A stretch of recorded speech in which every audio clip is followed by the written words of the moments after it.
Journey to London. The great yellow wasteland lay dim and milky in the moonlight as the big friendly giant went galloping across it. Sophie, still wearing only her nightie, was reclining comfortably in the crevice of the BFG's right ear. She was actually in the outer rim of the ear, near the top where the edge of the ear folds over, and this folding over bit made a sort of roof for her and gave her wonderful protection against the rushing wind. What is more, she was lying on the skin that was soft and warm and almost velvety. Nobody, she told herself, had ever traveled in such great comfort. Sophie peeped out over the rim of the ear and watched the desolate wasteland of the giant country go whizzing by. They were certainly moving fast. The BFG went bouncing off the ground as though there were rockets in his toes, and each stride he took lifted him about 100 feet into the air. But he had not yet gone into that whizzing top gear of his when the ground became blurred by speed and the wind howled at his feet. And his feet didn't seem to be touching anything but air. That would come later. Sophie had not slept for a long time. She was very tired.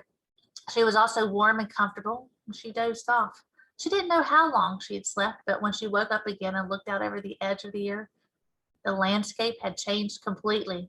They were in a green country now, with mountains and forest. It was still dark, but the moon was shining as brightly as ever. Suddenly, and without slowing his pace, the BFG turned his head sharply to the left. For the first time during the entire journey, he spoke a few words.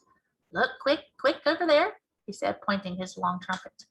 Sophie looked in the direction he was pointing. Through the murky darkness, all she saw at first was a great cloud of dust about 300 yards away. "Those is the other giants all galloping home after their guzzle," the BFG said. When Sophie saw them Then Sophie saw them. In the light of the moon, she saw all 9 of those monstrous half-naked brutes thundering across the landscape together. They were galloping in a pack, their necks craned forward, their arms bent at the elbows, and worst of all, their stomachs bulging. The strides they took were incredible. Their speed was unbelievable. Their feet pounded and thundered on the ground and left a great sheet of dust behind them. But in 10 seconds, they were gone. "A lot of little girlsies and boysies is no longer sleeping in their beds tonight," the BFG said.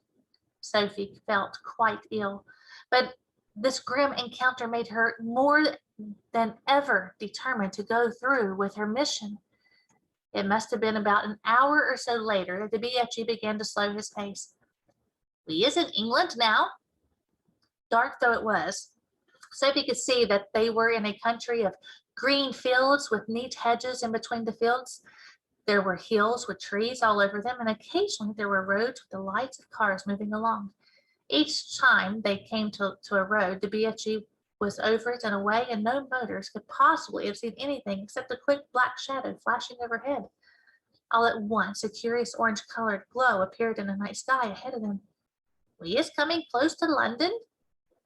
He slowed to a trot. He began looking about cautiously. Groups of houses were now appearing on all sides, but there was still no light in their windows. It was too early for anyone to be getting up yet. "Someone's bound to see us," Sophie said. "Never say seeing me. You is forgetting that I is doing this sort of thing for years and years and years. No human being is ever catching even the smallest wink of me." "I did." "Ah, yes, but you was the very first one."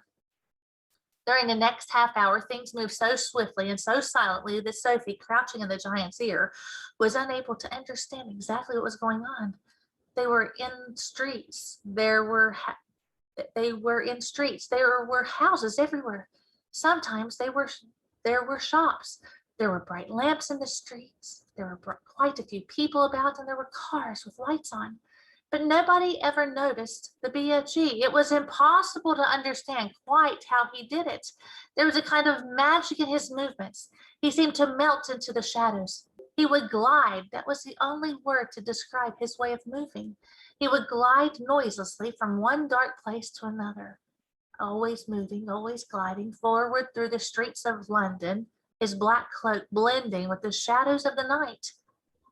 It is quite possible that 1 or 2 late-night wanderers might have thought they saw a tall black shadow skimming softly down the murky side street, but even if they had, they would never have believed their own eyes. They would have dismissed it as an illusion and blamed themselves for seeing things that weren't there. Sophie and the BFG came at last to a large place full of trees. There was a road running through it and a lake. There were no people in this place, and the BFG stopped for the first time since they had set out from the cave many hours before. What's the matter? She said, whispered in her under the breath voice. I is in a bit of a puddle. You're doing marvelously. No, I isn't. I is now completely boggled. I is lost. But why? Because we is meant to be in the middle of London, and suddenly we is in a green pastures. Don't be silly. This is the middle of London. It's called Hyde Park. I know exactly where we are. You is joking. I'm not. I swear I'm not. We're almost there. You mean we is nearly at the Queen's Palace? It's just across the road. This is where I take over, Sophie whispered. Which way? Straight ahead. The BFG trotted forward through the deserted park. Now stop.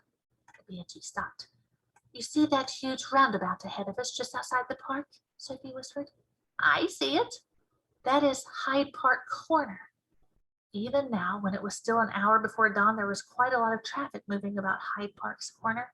Then Sophie whispered, in the middle of the roundabout, there's an enormous stone arch with a statue of a horse and rider on top of it.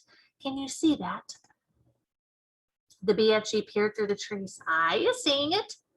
Do you think that if you took a very fast run at it, you could jump clear over Hyde Park Corner, over the arch, and over the horse and rider and land on the pavement on the other side? Easy. You're sure? You're absolutely sure? I promise. Whatever you do, you mustn't land in the middle of Hyde Park Corner. Oh, don't get so fussy. To me, that is snitchy little jump. There's not a thing-a-ling-a to it. Hey, go. The BFG broke into a full gallop. He went scorching across the park just before he reached the railing that divided it from the street, and he took off. It was a gigantic leap. He flew over Hyde Park Corner and landed as softly as a cat on the pavement on the other side. Well done. Now quick, over that wall. Directly in front of them, bordering the pavement, there was a brick wall with fearsome-looking spikes all along the top of it. A swift crouch and a little leap, and the BFG was over it. We're there, Sophie whispered excitedly. We're in the Queen's back garden.